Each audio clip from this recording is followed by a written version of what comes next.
Avec les forfaits définitifs de Romain Ntamack et de Paul Villemc, les absences temporaires de Jonathan Danty et de Cyril Baille, la polémique autour de Bastien Chalureau, les Bleus ont enchaîné les coups durs ces dernières semaines. À la veille du match d'ouverture que l'on attend tous entre la France et la Nouvelle-Zélande, dans quel état d'esprit les Bleus arrivent-ils à la Coupe du Monde? Quelles sont les forces de l'équipe de France? Quel est le parcours probable de nos Bleus? Et enfin, peut-on vraiment remporter la Coupe du Monde? Je réponds à toutes ces questions dans cette vidéo. Bonjour à toutes et à tous, très content de vous retrouver pour une toute nouvelle vidéo, la première sur Passion Sport sur la Coupe du Monde de rugby. Une première vidéo qui en annonce beaucoup puisque nous allons vous faire vivre beaucoup de vlogs, de reportages et aussi de vidéos d'analyse durant cette Coupe du Monde. On sera également très présent sur nos réseaux sociaux TikTok et Instagram, donc n'hésitez pas à aller les suivre. Je vous rappelle également qu'avec notre partenariat Royalties, via notre lien en description, vous pouvez gagner un talent gratuit pour 15 € déposés et un trade effectué. Donc n'hésitez pas à cliquer sur le lien en description. Revenons maintenant à notre vidéo. Les Bleus ont connu des dernières semaines mouvementées, du forfait de Romain Ntamack à la polémique Chalureau en passant par l'absence de Jonathan Danty pour le match d'ouverture. Les coups durs se sont enchaînés et on aurait bien aimé que l'équipe de France s'en passe.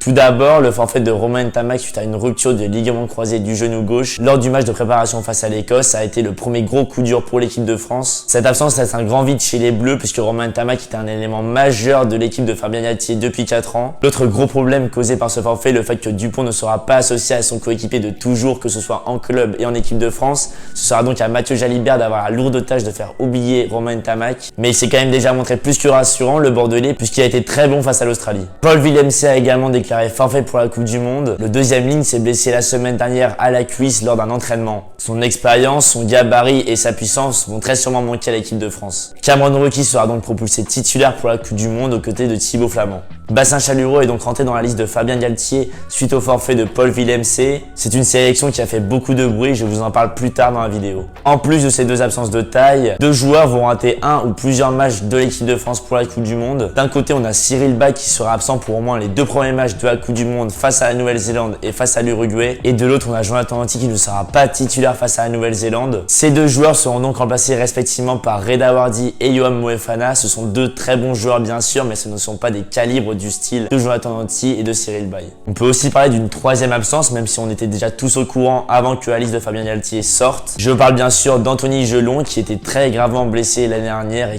qui revient peu à peu et qui sera sûrement disponible durant la Coupe du Monde. Et pour couronner le tout, bien sûr, en plus de toutes ces absences que je viens de citer, une polémique est venue perturber l'équipe de France, celle autour de Bastien Chalureau. Alors je ne suis pas là pour juger ou pour donner mon avis sur cette affaire, mais pour rappeler les faits. Le deuxième mime montpelliérain Bastien Chalureau a été condamné en 2020 pour des faits de violence à caractère raciste. Un député de la France Insoumise a donc voulu récemment que Bastien Chalureau soit éjecté de cette Coupe du Monde, de cette liste de Fabien Galtier à cause de ces faits. L'appel étant prévu le 14 novembre, il est donc toujours présumé innocent. Au-delà de cette affaire, ce qui est plus déplorable à mon sens, c'est le timing dans lequel cette polémique est arrivée. En effet, on est vraiment à quelques jours de la Coupe du Monde. Bastien Chalureau a déjà été appelé à de multiples reprises par Fabien Galtier. C'est donc un peu dommage parce que ça pourrait venir contrarier la dernière partie de préparation de l'équipe de France. Bref, après ce tableau noir que je viens de vous présenter, il y a quand même beaucoup de motifs d'espoir pour l'équipe de France. Déjà parce qu'on a un super réservoir de joueurs, les blessés seront donc bien remplacés. Et on a aussi un super staff avec à sa tête Fabien Galtier qui est là depuis 4 ans et qui fait un travail remarquable. Pour la deuxième partie de cette vidéo, on va maintenant s'intéresser aux 5 joueurs clés de cette équipe de France.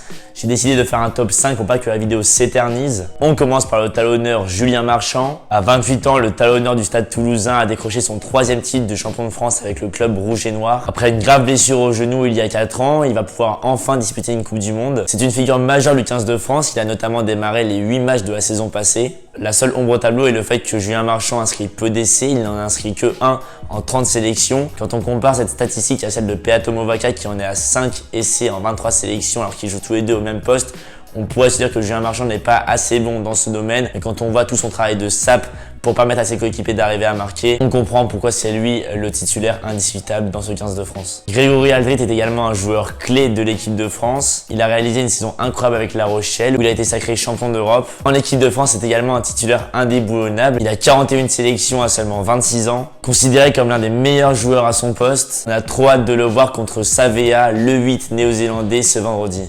Le capitaine Antoine Dupont est tout naturellement dans ma liste des top 5 joueurs de l'équipe de France. Une nouvelle fois champion de France avec Toulouse, Antoine Dupont a aussi été très bon en équipe de France cette saison. Il a d'ailleurs été couronné pour la 3e fois meilleur joueur du tournoi Destination. Comment ne pas évoquer également Damien Penaud, auteur d'une bonne saison à Clermont, lui qui s'est tout récemment engagé avec l'Union Bordeaux-Bègles pour la prochaine saison et plus que précieux en équipe de France. Du haut de ses 43 sélections, il aura à cœur de briller durant un Coupe du Monde, lui qui reste sur 21 essais avec les Bleus sur ses 26 dernières sélections.